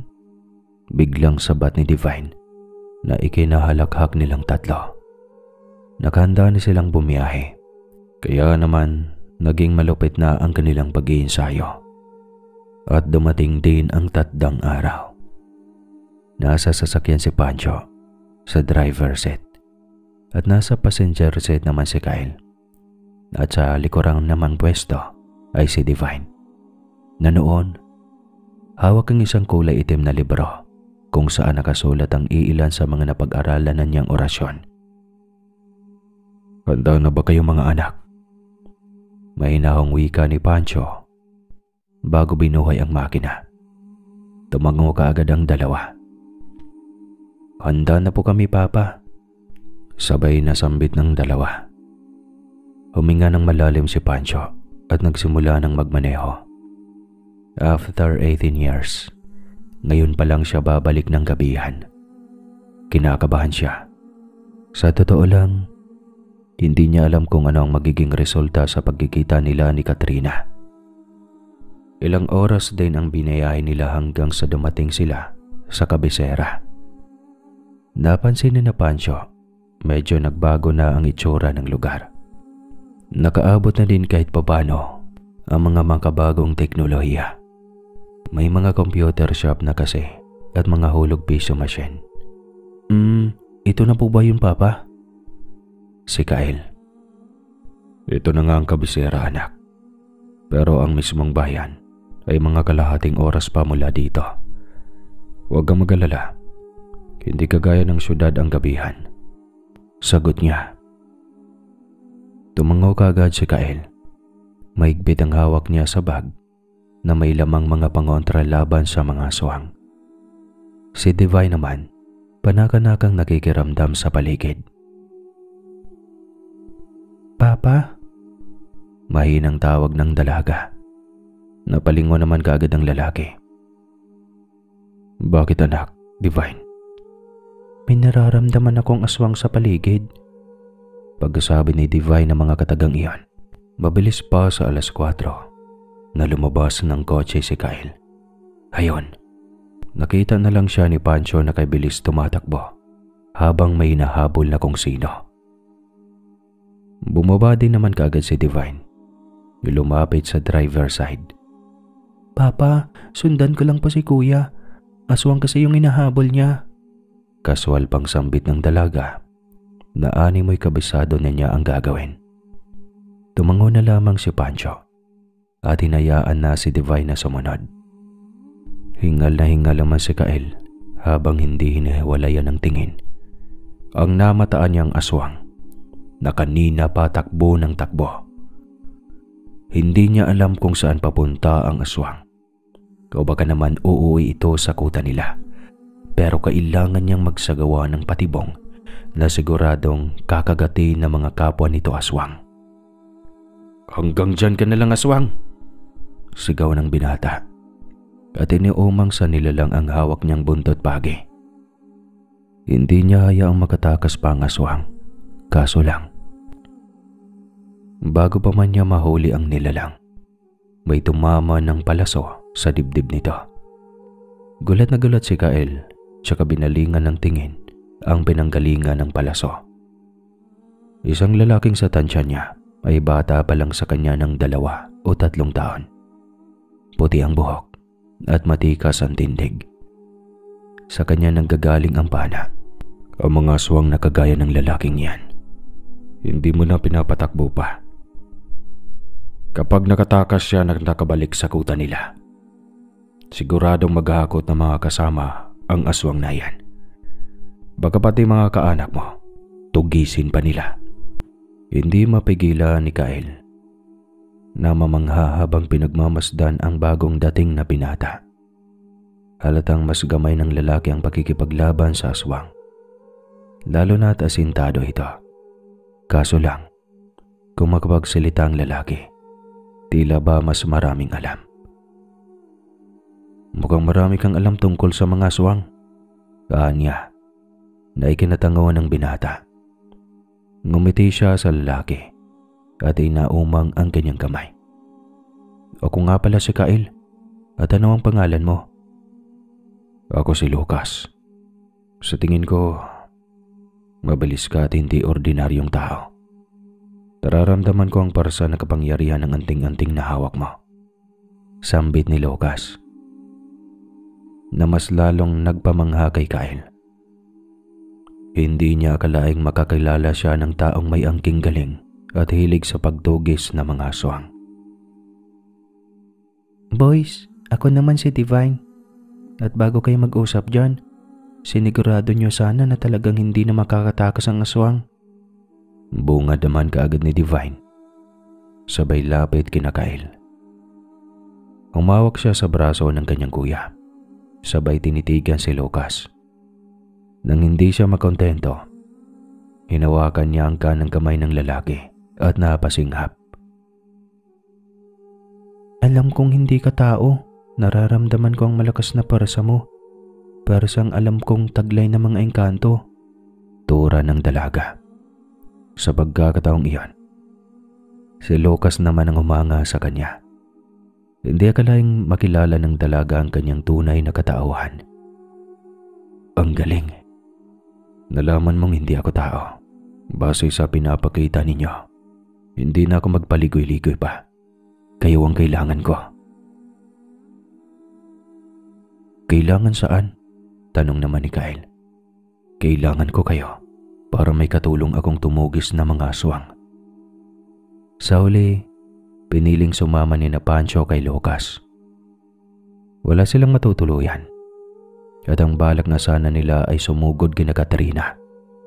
Ngunit nalaman ng binatang engkanto na iisa lang ang kanilang mga lalabanan, kaya pinili nilang magkampihan. Sa isang bahay sa gitna ng kagubatan sila dinala ni Lucas. Hindi lubos na makapaniwala si Pancho na magkikita sila doon ng kaibigang si Alona. Kagaya niya, wala ring pagsidla ng tuwa ang babae. Inay, magkakilala pala kayo? Tanong ni Lucas habang palipat-lipat ang kanyang tingin sa dalawang may edad na. Tumangaw naman kaagad si Alona. Oo anak, siya si Pancho, ang aking matalik na kaibigan. Siya ang dating kasintahan ni Katrina. Hindi na naituloy pa ni Alona ang sasabihin ang asawang? Dahil sa dugtong ni Lucas. Mabagal namang tumango si Alona at saka ipinaliwanag ang lahat ng mga nangyari kung bakit nagkahiwalay sina Pancho at Katrina. Maging si Kael hindi nakaligtas sa pagsasalaysay ni Alona ng nakaraan. Pati ang nananahimik na si Divine. Naipakilala ni Pancho kay Alona. Kaya gayon na lang ang pag-iyak ng ginang. Maigpit niyang niyakap ang dalaga. Lubos kang pinagbaala, Divine. Nailigtas ka pa ni Pancho noong gabing nangyari ang kagaluhan. Salamat at nakita din kita, inaanak ko. Ikinalulungkot ko ang nangyari sa nanay mong si Susan. Wika ng ginang. Wala po iyon, Ninang. Hindi po natin kontrolado ang mga nangyari kaya tangkapin na lang natin nang maluwag sa ating mga dibdib. Hindi pa naman huli ang lahat para itama ang pagkakamali noon. Malawak ang pangunawa ni Divine. Sa katunayan, may taglay siyang ugali na kayang pag-aanin ang mabigat na nararamdaman ng kahit na sino. Kaya naman hindi na din nagtaka si Alona nang malaman niyang may kakayahan ding mangulam ang dalaga dahil ayon nga kay Pancho, naging trainee raw ang ampo ng lalaki. At maayos na ginabayan ng kasambahay nilang si Aling Tinay. Ipinakilala din nila si Amaro, ang tikbalang na tagabantay ni Lucas. Namangha si Kael nang malamang anak ng inang Rena ng Engkantada ang nasabing lalaki na may natatanging misyon sa mundo ng mga tao. Iyon ay ang kunin ang batong nagbibigay ng balanse ng kagubatan at sa mga lagusan ng bawat mundo. Ikinagagala kong makilala kayong lahat, Ginoo Binibini. Pero naniniwala akong wala tayong dapat na aksayahin. Ang mga aswang naghahanda na laban sa mga nagbabalak na sumuway sa kanila. Kailangan nating dagdagan pa ang ating pag-iinsayo. Wika ni Amaro na sinang-ayunan naman ng lahat ng naroroon. Si Pancho at Alona ang tumayong gabay ng mga kabataan. Kung ganoon, mag-ensayo pa tayo. Sa susunod na kabilugan ng buwan, siguradong nakahanda na tayo. Perpektong pagkakataon para sumugod. Tura naman ni Alona. Muling lumipas sa mga araw. Mas nadagdagan ang kaalaman ni Kael at Lucas sa pakikipaglaban. Si Divine naman, natuturuan ni Amaro ng mga mahalagang baging na mapagkukunan ng gamot. Kinabasado niya ang mga halaman na pwedeng gamitin sa kamandag ng aswang at kung ano-ano pa. Sina Pancho at Alona naman, mas naging magaling sa kanilang paraan ng pagkikipaglaban. Mas nagtitibay ang kanilang katawan. Nagiging matalas ang pag-iisip at pagkaramdam. Kaunti na lang. Malapit ko nang maperpekto ang gamot para sa mga aswang na nangahawa. Oras na may makagat ang mga kalahi ng ating kalaban, magagawa ko na silang ibalik sa dati. Tuwang sambit ni Divine na ikinangiti ni Alona. Mabuti yan, iha. Alam mo, natutuwa ako sa iyo. Dati, malaki ang problema ko noong ako man ay mahawa. Walang lunas. Walang gamot na pwedeng mainom. Mistulang sumpa ng hirap tanggalin sa buong pagkatao. Pero ngayon, hayan, nagagawa niyo ng maayos. Anya. Si Kael naman, tinuruan ni Lucas kung paano gumamit ng pana. Bilang isang engkantado, ipinakita din sa binata ang tamang paggamit ng mutyang hawak ng lalaki. Tignan mo to, Kael, sambit ni Lucas. Tsaka inaangat ang kamay. Dahil hindi naman siya pangkaraniwan na tao, kaya niyang gumamit ng kahit anong klase ng agimat. Nagagawa niyang magpalabas ng kung anong-anong uri ng sandata. May lumabas na liwanag sa dulo ng daliri ni Lucas. Kasalukuyan siyang may replika ng mutya ng kidlat. At namangha si Kael nang makita niyang nagpalabas ng tila kuryente si Lucas sa kanyang kamay. Ipinatong niyang daliri sa lupa. Sa isang iglap lang, nabiyak ang lupa. Mas lalong natuon ang atensyon nilang lahat sa ginawa ni Lucas. "Wow! Ang galing naman yan!" Singhap ni Kyle na ikanangiti ni Divine. Mga mangha ang kanyang kuya sa mga nakikita. Maging ang dalaga mismo. Hindi akalaing darating sila sa puntong may makakaharap silang engkantado na makakasama nila sa pagkikipaglaban. Malapit na ang kabilugan ng buwan. Mga 2 gabi pa ang inihintay nila. Alam nilang anumang sandali, manghahawa na naman ang mga danag sa pangunguna ni Katrina. Ito ang kailangan nilang paghandaan. Si Viera naman sa kabilang dako ay pumuslit palabas ng kanilang hasyenda. Walang sino man ang nakakaalam na lumabas siya. Gusto niyang masubukan ang kanyang taglay na kakayahan mula sa batong nagbibigay sa kanya ng lakas at kapangyarihan. Kailangan kong mag-ensayo ng hiwalay sa kanila. Hindi ako pwedeng maging mahina. Ako ang pag-asa ng mga kapwa ko aswang. Ako ang mamumuno sa kanila. Kailangan kong gawin ito. Anya, at ginamit ang kakayahang makalundag sa malayong lugar. Ang talas ng kanyang pandinig at pagkaramdam ay pinagana. Maging ang magaang kilos na kayang pumatong sa isang gadaliring sanga ay nagagawa niya. Tinanaw ni Viera ang payapa at mapaghumaling na anyo ng buwan. Halos sambahin nila iyon para sa kapangyarihan, para sa lakas na kakailanganin nila nang sa gayon makapagparami sila ng lahi. Wala silang alam sa kung ano ang naging nakaraan ng mga magulang dito sa gabihan noong araw. Ang alam lang niya, inapi-api ng mga tao ang kanilang lahi. Kinutya at nilait. Kalaunan, natuto silang lumaban. Nagsimulang makipaglaban si Viera sa hangin. Bawat hampas ang suntok niya ay lumilika ng swabing ingay na tila ba isa siyang magaling na mandirigma noong araw. Hanggang sa malapit na siyang matapos, nasubukin ang kanyang taglay na lakas. Nang may marinig siyang mga yapak papunta sa kanyang kinaroroonan, kaagad siyang nagtago sa dilim, nakikiramdam ng tahimik. Tila ba naghahanda sakali man na may mangyaring hindi maganda. Tao ang kanyang naaamoy niyang papalapit.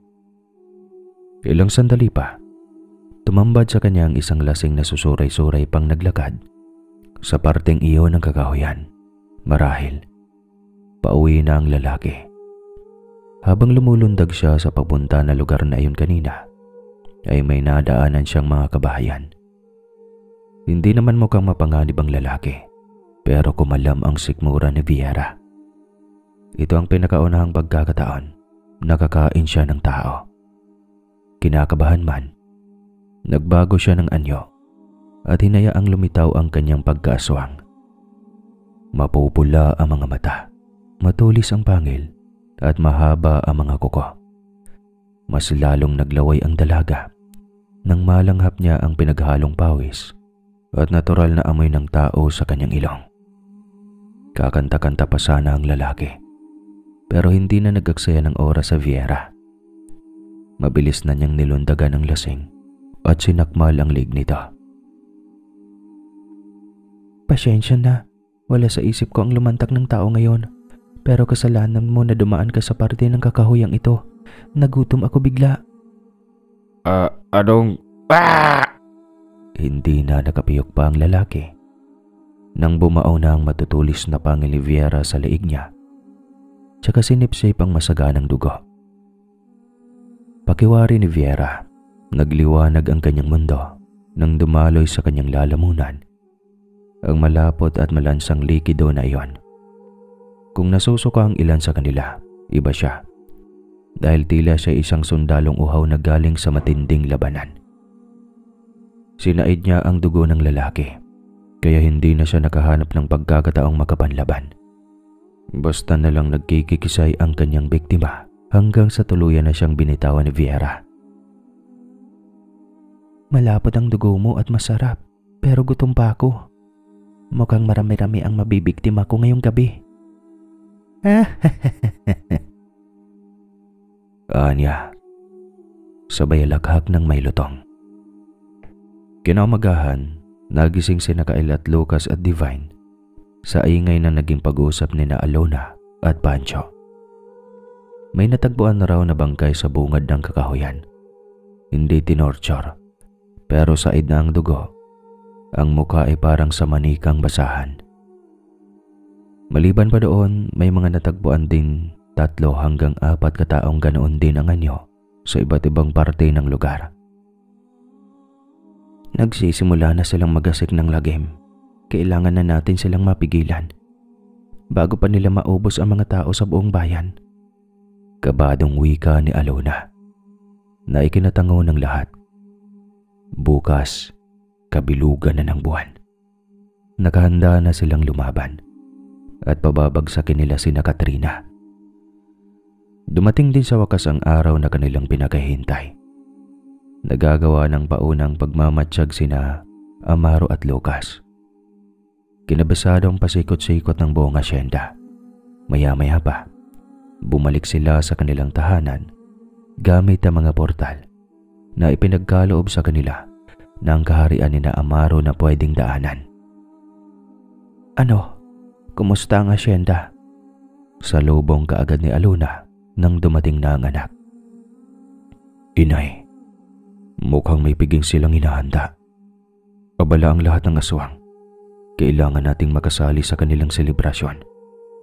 Wika ni Lucas na sinang-ayunan ni Kyle. Nang hapon ding iyon, nagkukubliman sa mga damuhan at malalaking kahoy ang grupo ni Pancho, ay nagawa naman nila ng paraan na hindi makakalabas sa mga aswang sa loob ng asyenda kapag nangyayari na ang kaguluhan.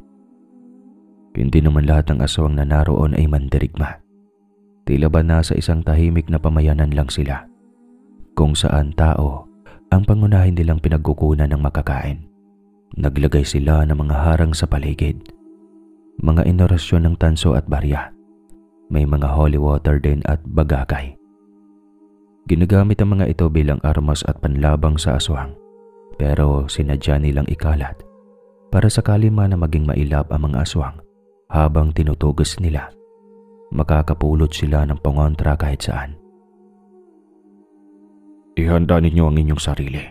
Mamayang gabi, pagtutulungan nating atakihin ang mga aswang. Hindi ako papayag na sila ang maghari sa ating bayan. Sigaw ni Pancho na sinang-ayunan ng lahat. Habang naghihintay sila ng tamang oras, naalarto sila nang may dumating sa kanilang pinagtataguan. Nanginig ang kalamnan ni Alona. Nanubig ang kanyang mga mata. Marami-rami ang mga taong papalapit sa kanila. Pero kilala niya ang isa sa kanila, si Samson, ang kanyang asawa. Hindi rin makapaniwala si Samson nang makita ang misis niya. Samson? Alona, ikaw ba yan? Mahigpit na nagyakapan ng dalawa. Tahimik na nag-iyakan. Tila ba ninanam namang sakit ng ilang taong pangungulila. Diyos ko, kung saan kita hinahanap, akala ko, hindi mo na kinaya. Ilang taon ko ding sinisi ang nangyari sa iyo dahil sa kapabayaan ko. Shh, huwag ka nang mag-iingay. Wala kang kasalanan. Sana huwag kang mag-alala. Nakokontrol ko na ang katauhang aswang ko. Tinulungan ako ng isang diwata. Sa katunayan, kasama ko ang kanyang anak. Ako ang tumayong nanay sa kanya. Lumapit naman si Lucas at nagmano kay Samson. Ikaw ang asawa ng aking nanay? Ang nanay na gumabay at nag-alaga sa akin sa kabila ng mga imperfeksyon niya. Sa kabila ng mga sularan ng akala namin, wala nang katapusan. Ikinagagalak po kitang makilala, tatay. Matanong ko lang po, ano po ang ginagawa ninyo rito? Magalang na tanong ni Lucas na mas nagpahulog ng emosyon ni Samson. Gusto naming tumulong. Kami ng aking mga tinuruan ding lumaban. May sarili kaming grupo ng mga taong namatayan ng mga mahal sa buhay. Kami ang grupo ng mga albularyo. Kaya din naming makipaglaban, iho. Ngumiti ang lahat ng mapagtantong makakaya na nilang lumaban ng patas laban sa mga aswang. Mahigit 40 katao din ang dala ni Samson, kaya naghanda na sila. Sa hudyat ni Pancho, walang babalang sumugod ang mga tao sa kalagitnaan ng pagdiriwang ng mga aswang. Nagkagulo ang mga mamamayan sa asyenda ni Katrina. Ilang grupo ng mga andengero at albularyo ang sumugod. Pinatay ang mga residente niyang aswang, kaya napilitan siyang lumaban. Ang hindi lang niya napaghandaan, ang makita si Pancho kasama ang anak nilang si Kyle, na noon ay pinapatay ang mga kalahi nila. Mga lapastangan! Ang lakas din ng loob nilang sumugod sa ating kuta. Mamamatay sila, Mama.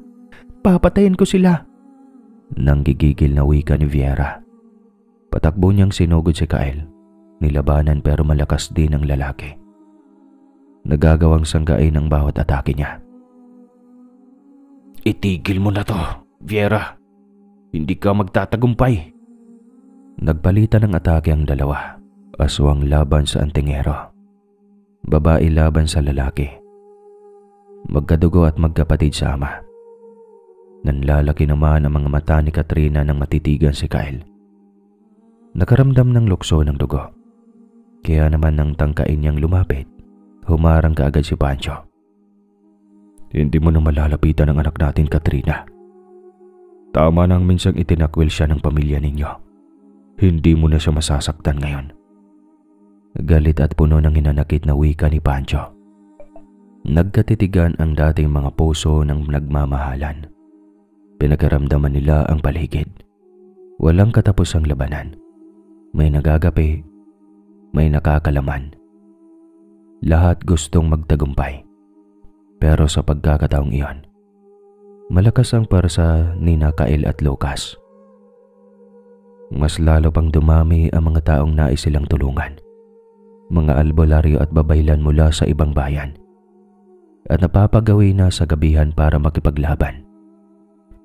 Marami sa mga aswang ang sugatan at sumabog dahil sa inimbentong mga pampasabog na mga albularyo. Kinalmot at kinagat, may mga aswang na pinaliguan ng asin at bawang. Si Divine naman, naging punong abala sa mga sugatan nilang kasamahan. Siya ang gumagamot sa kanila at nagbibigay ng luna sa mga albularyong binalak na hawaan. Huwag kayong mag-alala, huwag kayong matakot. Dala ko ang lunas para sa nais hawaan ng aswang. Hindi sila magtatagumpay, mga kasama. Gagawin natin ang lahat. Maibalik lang ang kapayapaan sa ating bayan. Anya, sabay usal ng mga orasyon ng pampalipad hangin para mabawasan ang sakit na iniinda ng mga albularyo. Naging mas mabangis naman ang mga aswang, lalo na si Viera, na nagawang kalmutin si Kyle na ikinasigaw ni Katrina. Viera anak, huwag mong saktan ang kuya mo. Nito, na nagpahinto kay Viera sa tangkang pagdukot sa puso ni Kyle. Nagtatakang tumitig ang mapupulang mga mata ng dalaga sa kanya. Kapatid, may kuya ako? Ma? Naguguluhan ng tanong ng dalaga maski si Kyle ay natulala. Papa, kapatid ko ba si Viera? Anya na ay kinakunot ng noo ni Pancho. Hindi ko alam na nagkaanak muli ang mama mo, sagot ng ama. Nagkaanak kami ni Paquito. Si Viera ang bunga noon, pero ikaw, Kyle, anak kita sa papa mong si Pancho. Ikaw ang bunga ng pagmamahala namin noon. Hindi na dapat nangyari ang kaguluhang ito. Hindi kayo dapat nag-aaway. Wika ni Katrina, sabay tinakpan ng kanyang muka. Umiyak siya ng umiyak hanggang sa kanyang pag-iyak ay naging alulong at naging nakakakilabot. Nahinto ang lahat ng aswang sa pakikipaglaban. Lahat sila narinig ang pagtangis ng kanilang rena. Maging si Viera natigil at napatitig kay Lucas na noon kalalapit lang sa kanila. Sa tingin ko, nahihirapan kayong ipagpatuloy ang laban dahil badugo ninyo ang isa sa mga kumakalaban sa inyo. Nito. Galit naman na nilingon ni Katrina si Pancho. Wala akong ibang ginusto kundi ang maging asawa ka at magkaroon ng maayos na pamilya noon, Pancho. Tinalikuran ko ang aking mga magulang at piniling makipagdaanan sa iyo kahit alam kong ang kapalit niyon ay ang pagkasira ng buong pagkatao ko. Pero hindi mo ko sinipot. Hinayaan mo kong lamunin ng kahihiyan. Naniwala ka sa sinabi ng aking ina. Tinanggap mo si Kyle na palihim niyang ibinalik sa iyo. Hindi mo alam kung gaano kasakit para sa akin iyon. Puno ng hinanakit na wika ni Katrina. Napayuko si Pancho. Alam niyang hindi siya sumipot sa usapan nila noon. Pero ayaw niya lang natutuhanin ni Doña Celestina ang banta na papatayin ang anak nilang si Kyle kapag hindi niya lalayuan si Katrina. Kaya naman napilitan siyang lumayo, nagtungo sa Maynila para doon buhayin ang anak na lalaki. Binalak niyang balikan ang pinakamamahal na si Katrina pero huli na nang malaman niyang nasa Inglaterra na ang babae. At noong mga panahong manalaman niyang malaya nang umuwi si Katrina sa kanilang bayan, pinuntahan niya ang babae para lang malaman na may asawa na ang dating nobya. Isang mayamang matandang lalaking aswang naman pala. Isang malaking hindi pagkakaintindihan ang nangyari, kaya sila humantong sa ganito. Sa pasakit at maraming dahilan ng pagganti, naging ganito na ang buhay nila. Nilingon ni Katrina ang mga aswang at tao sa paligid. Ilang taon din siyang nasanay na mambiktima, pero ngayon niya napagtantong may pagkakamali din siyang ginawa. Kaya naman nakatakda siyang itama ang lahat. Nagbigay siya ng sinyali sa mga aswang na itigil ang laban at wala nang masasaktan pa. Gayon din ang ginawa nila Lucas. Ipinaliwanag na kailangan lang nila ang batong nagbibigay ng balanse sa kalikasan. Alam ni Katrina kung nasaan iyon. Ilang taon na ding nakakubli sa pinakatagong parte ng mansyon. Walang pagdadalawang isip niyang ibinigay iyon. Total naman, wala na ang kanyang asawa. Hindi na magagalit si Pancho sa kanyang ginawa. Maski si Viera ay walang naging pag-angal sa desisyon ng kanilang ina. Salamat at pinili ninyo ang kapayapaan, Mama, Viera. Buong mapagkumbabang wika ni Kyle.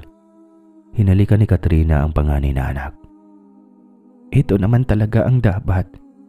Hindi natin maitatanggi. Maraming iba't ibang nilalang ang nabuhay ng ilang taon sa mga kasinungalingan ng ating mga kasamahan. Kami man, naniniwala sa maling impormasyon na aming narinig. Gayunpaman, pinutol ko na ang kung anumang hidwaan sa pagitan nating lahat. Saan ay mapatawad ninyo kami? Pinili ni na Katrina ang mamuhay ng tago sa mga normal na tao sa tulong ni na Divina at Alona. Gumawa sila ng tila invisible na pader na maghihiwalay sa mga aswang sa tunay na tao. Hindi sila sumama sa kanilang mag-ama. Nakakalungkot pero kailangan na nilang maghiwalay ng tuluyan. Kagaya mo Lucas, anak, na kailangan na ding bumalik sa inyo o sa iyong pinagmulan. Malungkot na wika ni Alona. Minanduhan ni Lucas si Amaro na siyang magiging tagabantay ng kanyang inaanahan. Huwag kang mag-alala, ina. Lagi kitang dadalawin. Sa ngayon, kailangan kong ibalik ang batong ito sa dapat na paglagyan. Naging payapa na ang bayan ng gabihan. Doon na din kasi nanatili sina Alona, Pancho at Divine at Kyle. Ano man ang lagim na sinapit nila noon ay hindi na mabubura sa kanilang isipan. Bagkus, magiging aral ito para maging matatag sila sa hinaharap. Samantalang si Pancho naman ay halos gabi-gabing di pinapatulog. Kakaisip niya kay Katrina. Napagtanto niya na mahal pa rin niya ito. Pilit niyang winawaksi ang babae sa kanyang isipan. Pero hindi pa rin mawawala. Kaya isang desisyon ang namuo sa kanyang utak. Kinausap niya ang dalawang anak. Mga anak, kung sakaling magsama kami ni Katrina, matatanggap niyo ba siya? Tay, wala namang problema sa amin po.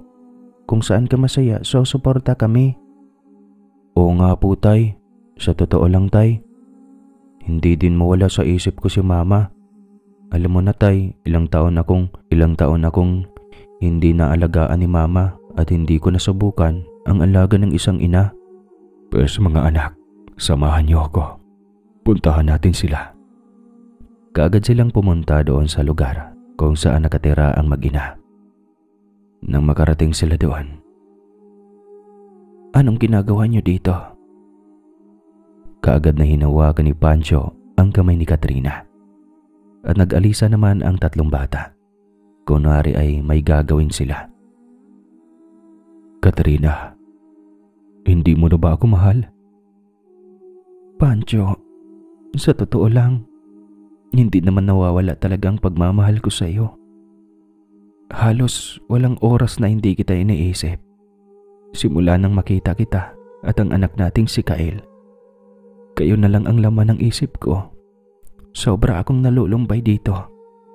Iniisip ko na sana kasama ko kayo. Pues, mangyayari yon ngayon na mismo. Totoo ba? Oo, Katrina. Mahal kita. Mahal na mahal. Pwede ba nating ibalik ang dati? Oo naman. Salamat naman kung ganon. Nagyakapan ang dalawa at nakakainggit tuloy. Di joke lang. Nagpasya silang magsama na at bumuo ng isang pamilya. Dito ay humingi sila ng tulong sa engkantada para tuluyang mawala ang pagiging aswang nila Katrina at Viera. Kasi kapag pinaalbularyo nila ito, baka babawian sila ng buhay. Kaya sa tulong din ng mama ni Lucas na engkantadang Rena, ay nakawala sila sa sumpa. At doon, nag-umpisa silang masayang mamuhay. Pati ang mga tao ay nawalan na ng takot sa kanilang mga sarili. Minsan, ang tadhana talaga ay mapaglaro. Noong una ay matamis na pag-ibig ang namumuo. Pero sa kalagitnaan ay naging pait. Pero sa bandang dulo pala, ay may mas matamis pa na naghihintay. Ang sarap talaga makakamit ng matamis, lalo na kapag maraming mag-subscribe sa channel na ito para makarinig pa ng mas maraming kwento. Yun lang po at maraming salamat.